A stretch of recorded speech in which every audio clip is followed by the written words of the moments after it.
Zed, thanks both for joining us. Thank you. My pleasure. There are a lot of other races out there. We highlighted just a few, and for a complete guide, you can go to WNYC's voter guide online at wnyc.org/voter guide. WNYC supporters include your part-time controller, specializing in nonprofit accounting. Your part-time controller helps nonprofit organizations with all of their accounting needs. More information at yourparttimecontroller.com. Leadership support for WNYC comes from the Jerome L. Green Foundation, a proud supporter of New York City's major cultural institutions, providing scholarships in the arts, education, and medicine. On the next Brian Lehrer Show, if it's Friday, it's Ask the Mayor Day. My questions and yours for Mayor Bill de Blasio on the public health policies and the politics around the new COVID-19 outbreak and more. Also, a former de Blasio official who is now officially running to be the next mayor of New York, Maya Wiley, and criminal justice reform as an issue in the presidential campaign. The Brian Lehrer Show at 10 a.m. on WNYC. It's Morning Edition on WNYC. The BBC NewsHour is coming up in 10 minutes at 9 o'clock on 93.9 FM. Let's check in with London to see what they're working on. Good morning, WNYC. I'm James Menendez. Today on NewsHour, what are the prospects for a ceasefire in Nagorno-Karabakh as Russia hosts talks between Armenia and Azerbaijan? Also, this year's Nobel Peace Prize is awarded to the UN's World Food Programme. That's BBC NewsHour at 9 on 93.9 FM, WNYC.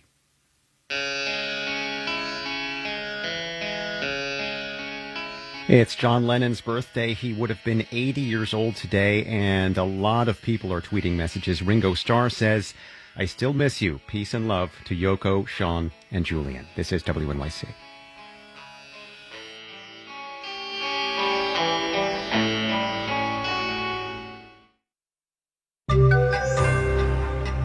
Five years after China abandons its one-child rule, there still are not enough babies to sustain the economy there.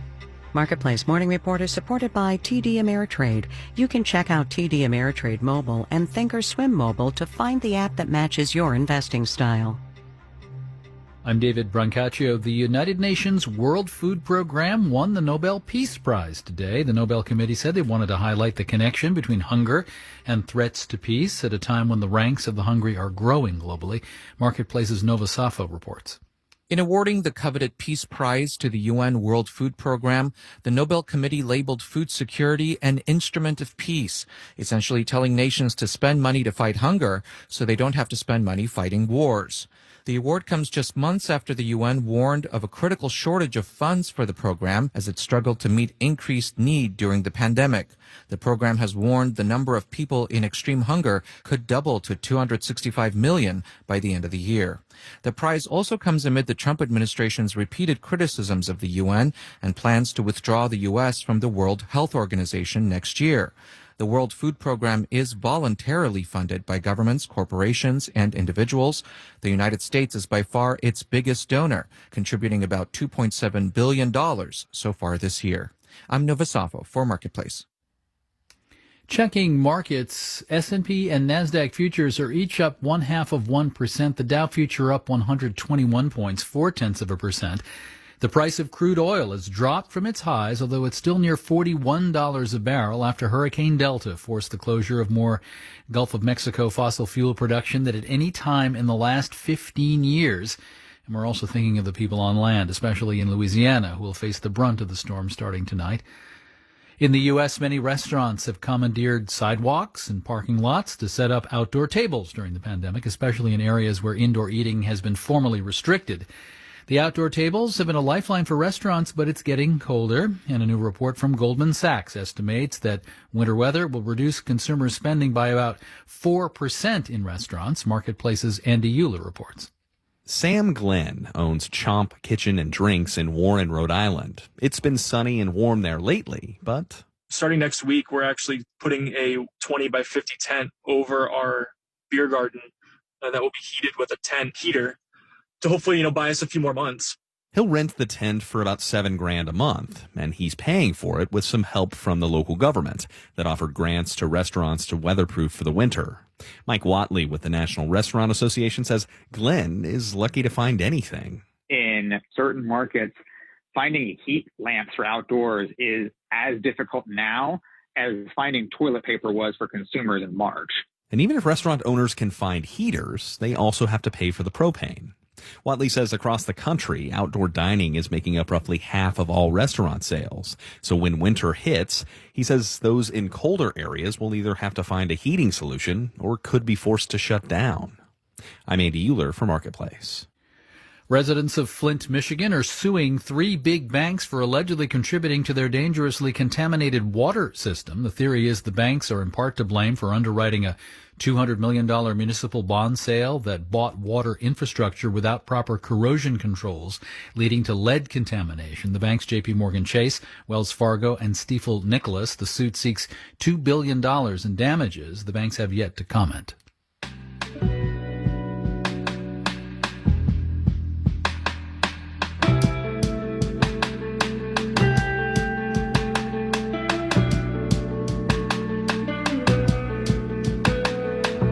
Marketplace Morning Report is supported by Kronos, providing HR solutions for the modern workforce and the people who support them.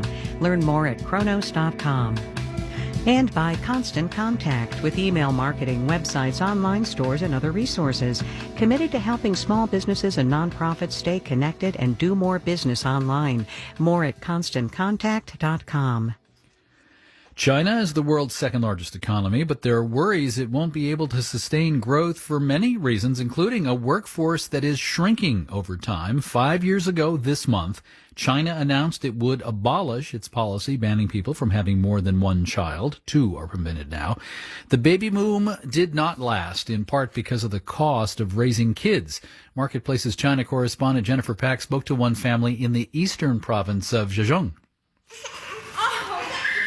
2-year-old Fang Zhixian is the luckiest in his family. His belly is always full. Unlike his grandfather's generation, he plays with toys and travels on vacation, things his dad Fang Yuan didn't have as a child. But that's not all. We give him the best clothes and food we can afford. His meals are stir-fried separately from the family's with flaxseed oil. Healthier than soybean oil, but not cheap, says his mom, Zhang Mengyi. His milk formula, imported from France, costs 3 times more than domestic brands. There have been too many reports about toxic milk formula, so I don't feel safe feeding my son domestic brands. For decades, China allowed most families to have only one child, and this was enforced with mandatory birth control and sometimes forced abortions. Now, each family can have 2 children, but not enough want to because of the high cost of living and housing prices, says sociology professor Wang Feng at UC Irvine. He says the birth rate has actually been dropping since 2017 to 14 million last year. Given this unexpected low birth rate, the aging scenario for China will be more severe.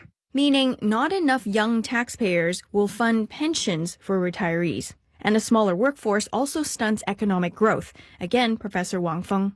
If you compare China with China's neighbors in terms of the per capita income where they are, China is already getting old before it's rich. As for Fang Zhixian, his parents are determined to help him succeed, getting him into good schools, which means buying an apartment in the right district. Grandma and Grandpa had to help with the down payment. And the expenses won't stop here, even though the family lives in the more affordable Chinese countryside, says the dad Fang Yuan. My friends say with a son, we need to help him buy a home, a car, and pay for wedding costs. Have a second child, he says? No thanks. In eastern Zhejiang province, I'm Jennifer Pack for Marketplace. Our executive producer is Nicole Childers. Our digital producer is Alex Schroeder. Our engineers are Brian Allison and Jay Siebold. I'm David Brancaccio. You're listening to the Marketplace Morning Report.